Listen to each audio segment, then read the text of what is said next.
নমস্কার এবং শুভ সন্ধ্যা জানাই সকলকে। আজ সোমবার আমরা যথারীতি বিনিয়োগে বসত লক্ষ্মীর একটি নতুন পর্ব নিয়ে হাজির হয়েছি। এটা আজকের যে পর্বটি আছে সেটা আমরা একটুখানি রেট্রোস্পেক্ট করবো।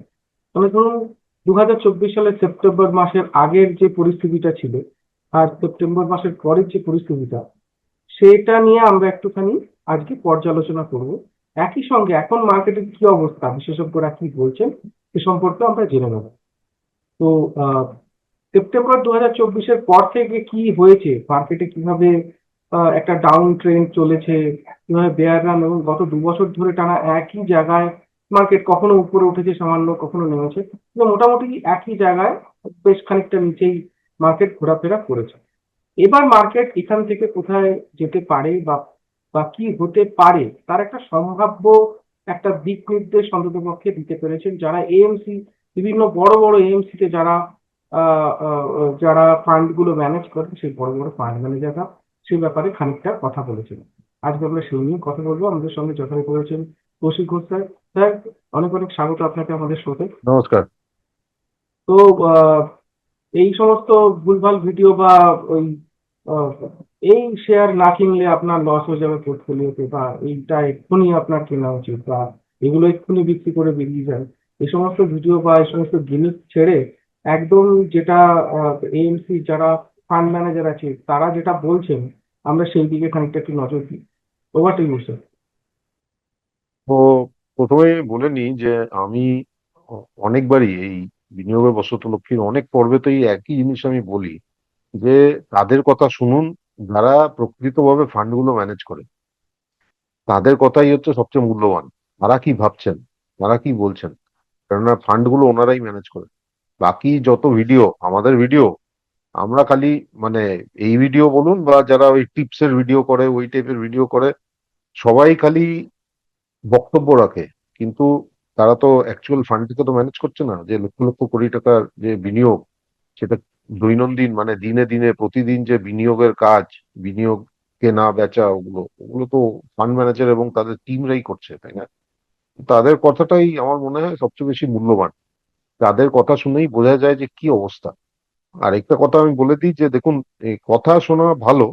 আহ ওনারা কি বলছেন, আবার ওনারা নিজেরাই বলেন যে দেখুন, আপনি বিনিয়োগ করতে এসেছেন, আপনি এখানে টি-20 ম্যাচ খেলতে আসেননি যে চারটে ছক্কা পাঁচটা চার মেরে একটা রান করে বেরিয়ে গেলাম। সেটা সেটা বিনিয়োগ নয়, সেটাকে ট্রেডিং বলে। এবং ট্রেডিং করতে গেলে তাহলে তো আপনাকে নিজের টাকা ঝুঁকি নিয়ে ট্রেডিং করতে হবে। এ- এবং সেটার জন্য এই প্রোগ্রাম সেটার জন্য নয়, এটা অনেকবারই আমরা বলে দিয়েছি। যাই হোক, এবার আমি শেয়ার করি এটা। এক মিনিট। কিছু এএমসি মানে অ্যাসেট ম্যানেজমেন্ট কোম্পানি, মানে মিউচুয়াল ফান্ড কোম্পানি, তাদের এমডি সিইও অথবা সিআইও তারা কি বলছেন, কাদের নাম এখানে, কেননা আমি যত রিসেন্ট ইন্টারভিউ বা প্রেজেন্টেশন বের করেছি, একদম রিসেন্ট মানে মাসখানেকের মধ্যে আর কি। তো এই চারটে নামই বেরিয়েছে। বাকি যারা বেরিয়েছে খুব একটা মানে এই যে ডিটেলড এর কোনো ইন্টারভিউ বা প্রেজেন্টেশন সেটা আমি খুঁজে পাইনি, তাই জন্য আমি এই চারটে নামই দিচ্ছি। তো এই চারটে নাম যথেষ্ট বড়, মানে আপনার আইসিআইসিআই প্রুডেন্সিয়াল, এইচডিএফসি, বন্ধন, পারাক ফান্ড, এবং এইগুলো হচ্ছে তাদের বক্তব্য। এবার আমি একটু সংক্ষেপে বুঝিয়ে দিই। প্রথমত বলছে যে আমাদের অর্থনীতির যে মাপকাঠি, সেগুলো মোটামুটি ঠিকঠাক আছে।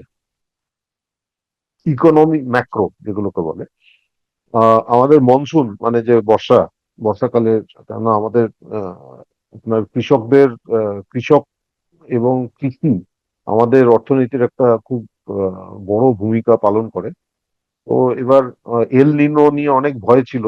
ধরে নিন 2-3 মাস আগেও এল নিনো নিয়ে অনেকেই বলছিল যে এবার বৃষ্টি হবে না বা খুব কম হবে।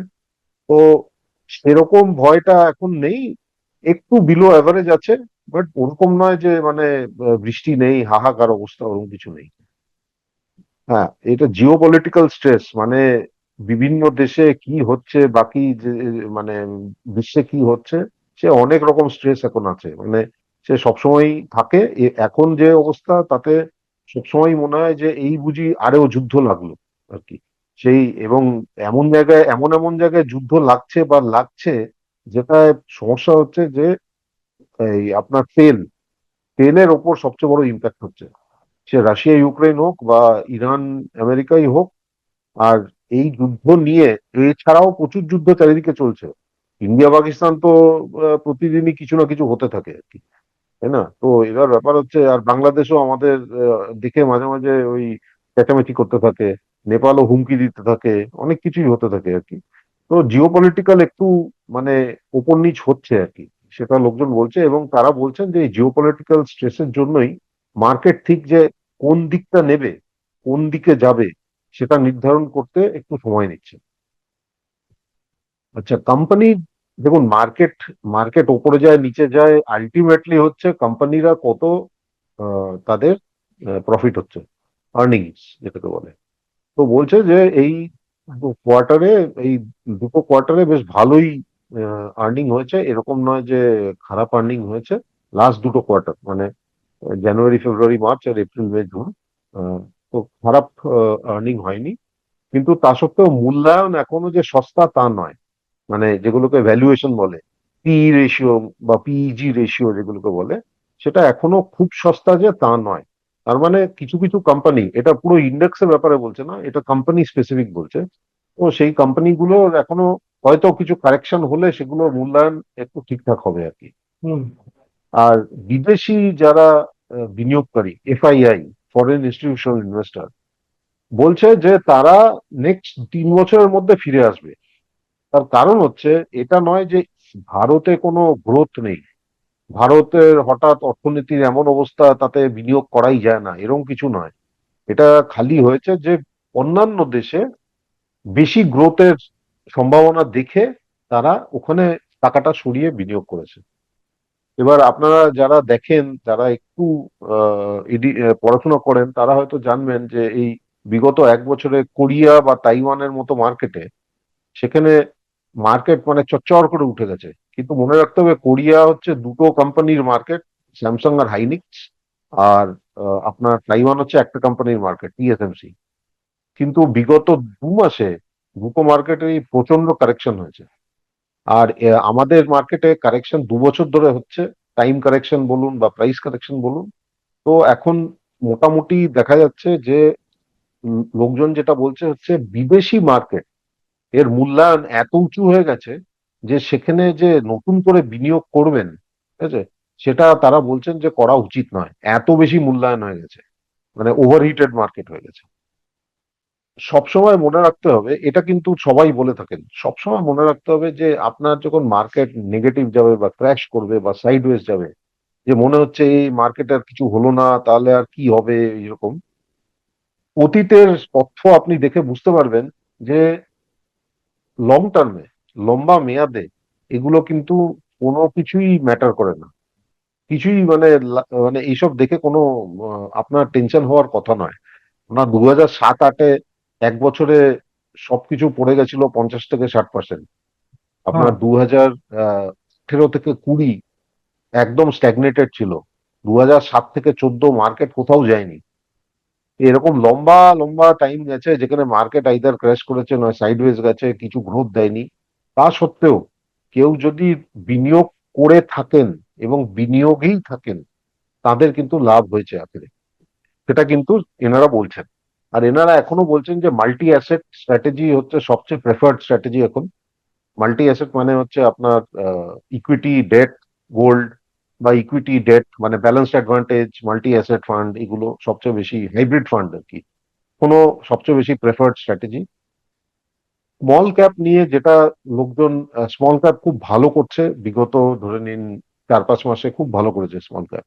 তো স্বভাবতই প্রশ্ন আসে, তাহলে কি আরো বিনিয়োগ করব, বিনিয়োগ করা উচিত? তো ওনারা যা বলছেন, দেখুন, যে স্মল ক্যাপ হচ্ছে ভবিষ্যতের বড় কোম্পানি কিন্তু এখন স্মল ক্যাপ। হুম। আর দ্বিতীয় কথা হচ্ছে, ভারতবর্ষে আমাদের ইকোনমি সার্ভিসেস ইকোনমি হয়ে গেছে, ম্যানুফ্যাকচারিংটা অত ওয়েটেজ নেই। এখন যদি ম্যানুফ্যাকচারিং এর উপর আপনার যদি এমফাসিস দেওয়া হয়, মানে ম্যানুফ্যাকচারিং এর উপর জোর দিচ্ছে সরকার, দেখবেন অনেক খবর আসছে যে আমাদের রোবোটিক্স এ নতুন নতুন কোম্পানি নতুন নতুন জিনিস করছে, স্পেসে করছে, রকেটে করছে, অনেক রকম হচ্ছে। তাতে আপনি যদি দেখেন যে ম্যানুফ্যাকচারিং কোম্পানি কিন্তু নিফটি 50-তে অত নেই, নিফটি 50 হচ্ছে সার্ভিসেস কোম্পানিতে ভরা। ম্যানুফ্যাকচারিং কোম্পানি বলতে কিছু অটোমোটিভ কোম্পানি আছে, অটো কোম্পানি, যেরকম মারুতি বা আপনার টাটা মোটরস বা ওই রকম টাইপের। আর এল&টি আছে, আর রিলায়েন্স আছে। রিলায়েন্স তাও আমি বলবো তেলের কোম্পানি। বাকি সব হচ্ছে সার্ভিসেস কোম্পানি, ব্যাংক বলুন বা কনজিউমার গুডস বলুন, ওই টাইপের আর কি। তো এবার যদি ম্যানুফ্যাকচারিং যদি ভবিষ্যৎ আমাদের হয়, তাহলে ম্যানুফ্যাকচারিং কোম্পানিগুলো কোথায়? বেশিরভাগ ম্যানুফ্যাকচারিং কোম্পানি কিন্তু আপনার হচ্ছে নিফটি নেক্সট 50 বা মিড ক্যাপ বা স্মল ক্যাপ।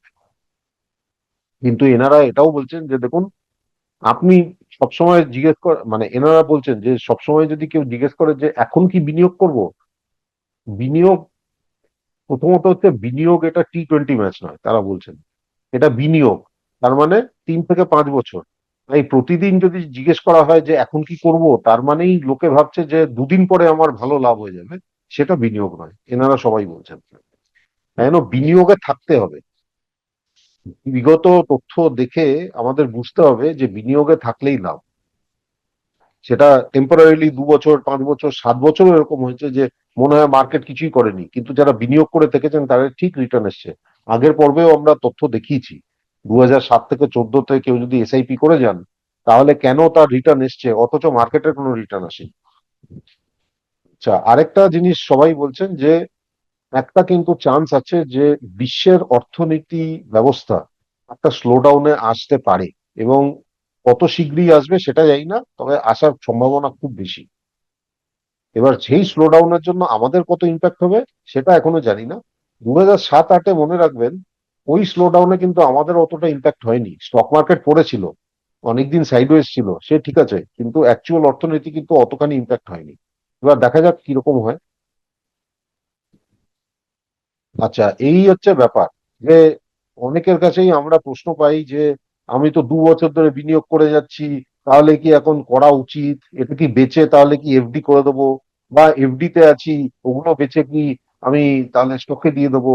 এরকম অনেক রকম প্রশ্ন আসে, রোজই প্রশ্ন আসে। এবং দেখবেন যে ইউটিউব বা সোশ্যাল মিডিয়াতে যত রকম কন্টেন্ট আছে সবকিছুতে কিন্তু সবাই বলছে 10,000 টাকা এসআইপি করুন, কোটিপতি হয়ে যাবে।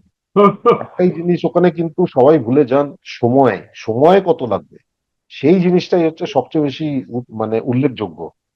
তাই জন্য এনারা বলছেন যে আপনি যদি ভাবেন যে বেচে দেবো, বেচে দেওয়ার যে বেচে দেওয়ার কারণ কোনগুলো নয়, সেই 5টা কারণ এখানে লিখেছে। একটা হচ্ছে বোর্ডাম, অনেকদিন ধরে কিছু করছি না, স্টকও কিনছি না, বেচছি না, বা মিউচুয়াল ফান্ড তো ওই একই করে যাচ্ছি, তাই নতুন কিছু করি। ওই জিনিসটা নয় যে আমি তাহলে এখন যে মিউচুয়াল ফান্ড আছে ওটা বিক্রি করে অন্য মিউচুয়াল ফান্ডে দিয়ে যাই, ওটা কোনো কারণ নয়। যে কিছুই হচ্ছে না বলে কিছু করতে চাই। দ্বিতীয় হচ্ছে খবর, রোজই কিন্তু খবর আসবে, কোনোদিন নেতিবাচক, কোনোদিন ইতিবাচক। সেই খবরের ওপর যদি আপনি নির্ভর করে আপনি বিনিয়োগ করেন, তাহলে আপনার মানে লোকসানটা আপনারই হবে, ক্ষতি আপনার হবে। আরেকটা হচ্ছে বুকিং প্রফিট। অনেক উদাহরণ আছে যেখানে দেখা যায় যে আপনি এখন ভাবছেন যে এই এতদিন ফান্ডটা একদম লসে ছিল, এখন 10% প্রফিট হয়ে গেছে, বিক্রি করে বেরিয়ে যাই। আপনি দেখবেন আরো 2 বছরে দেখবেন আপনার সিএজিআর মানে চক্রবৃদ্ধিতে আপনি দেখবেন হয়তো 13% প্রফিট দিয়েছে প্রতি বছর, আরো 2 বছর পরে। তার আগে কিন্তু আপনি বিক্রি করে বেরিয়ে গেছেন। তাই জন্য বুকিং প্রফিটটা কোনো নয়। হ্যাঁ, আপনার যদি একদম মানে টাকা দরকার সেটা আলাদা ব্যাপার। সেটা তো কেউ বলতে পারে না, কোনো এমার্জেন্সি হলো বা এটা বড় কিছু করতে যাচ্ছেন, বাড়ি কিনছেন বা ওরকম, সেটা আলাদা ব্যাপার। আর একটা হচ্ছে ট্রেলিং রিটার্ন। দেখুন, বিগত ফান্ড পারফরমেন্স, যেটা আমাদের মিউচুয়াল ফান্ডে সবসময় বলে থাকি না, বিগত পারফরমেন্স সামনের মানে ভবিষ্যতে রিটার্নের কোনো মাপকাঠি নয়। বিগত পারফরমেন্স দেখে অনেকেই বিনিয়োগ করেন, এবং সেই একই কারণে অনেকেই এখন বলছেন যে আমার কোনো রিটার্ন নেই। তার কারণ হচ্ছে মার্কেট যখন তুঙ্গে ছিল, পিকে ছিল, অগাস্ট সেপ্টেম্বর 2024, বা ধরে নিন মার্চ থেকে সেপ্টেম্বর 2024, তখন অনেকেই বিনিয়োগ করেছেন। করে কি হয়েছে, তখন মার্কেট একদম তুঙ্গে ছিল, করে এখন প্রফিট দেখছেন না। কেননা তখন তখন আপনি যদি তথ্য দেখে থাকেন পেছনে, তখন দেখতে পাবেন যে সবই ট্রেলিং রিটার্ন দারুণ দেখাচ্ছে। তার মানে ভবিষ্যতেও এরকম দেবো। এটা কিন্তু আমাদের মানে এটা কিছু নয়, এটা সবারই তাই মনে হয় যে ও আচ্ছা এরকম দিয়েছে, তার মানে ভবিষ্যতে এরকম দেবে। আমাদের মনের পেছনে সবসময় ওটা খেলতে থাকে।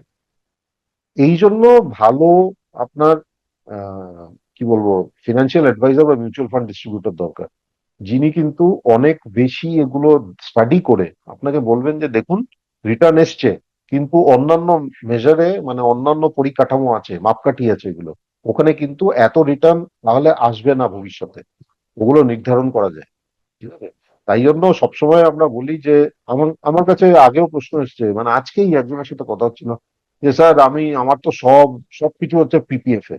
তাই বললাম ভালো তো, পিপিএফ হচ্ছে ট্যাক্স ফ্রি 7%, মানে অ্যাকচুয়ালি 9%, মানে অন্যান্য বিনিয়োগ করতে গেলে না।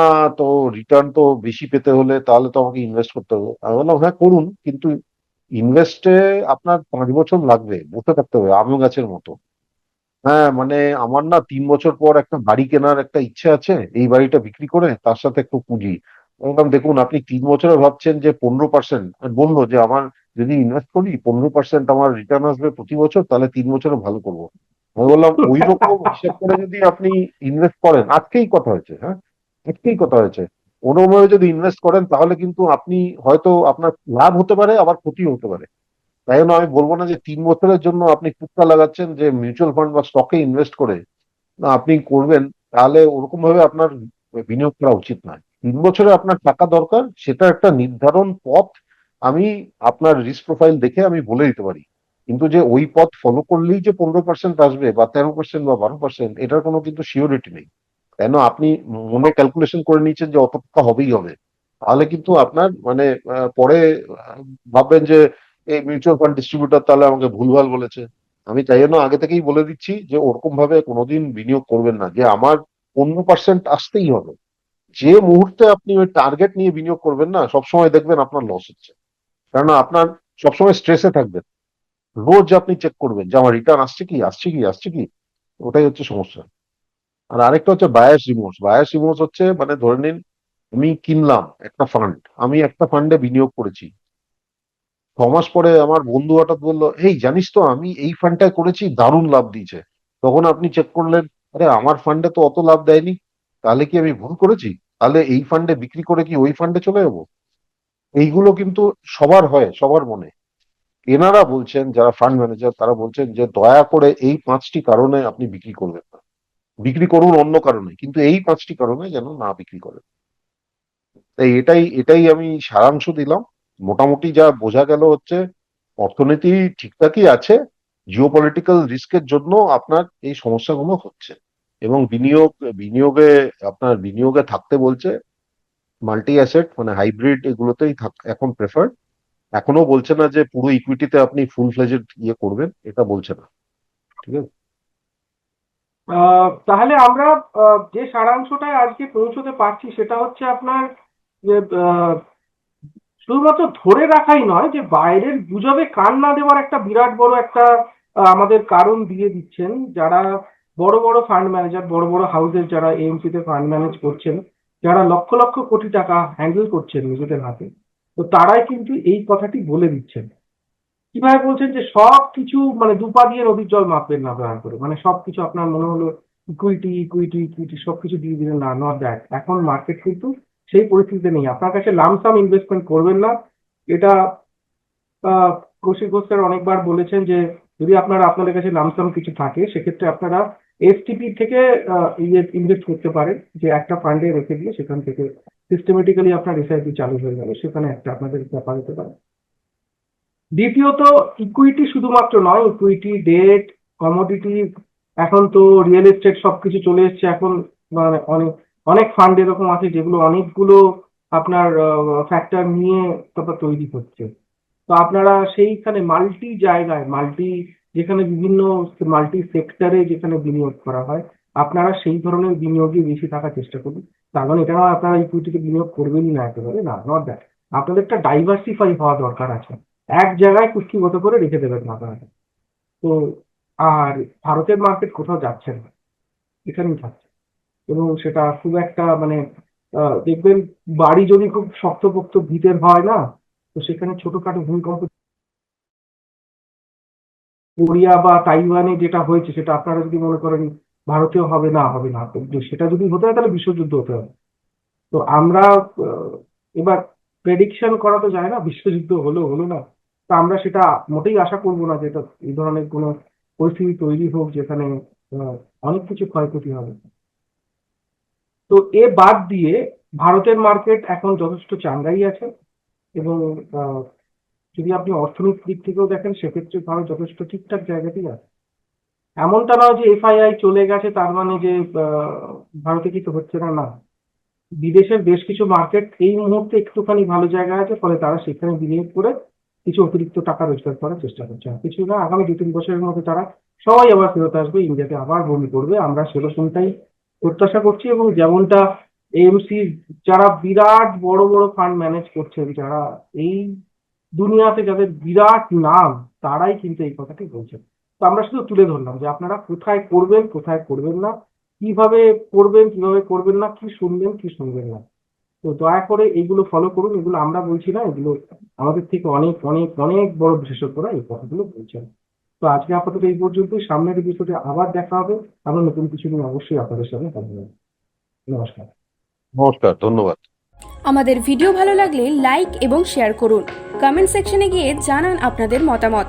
আরও ভিডিও পেতে আমাদের চ্যানেল সাবস্ক্রাইব করুন এবং প্রতি মুহূর্তে খবরের আপডেট পেতে প্রেস করুন বেল আইকন।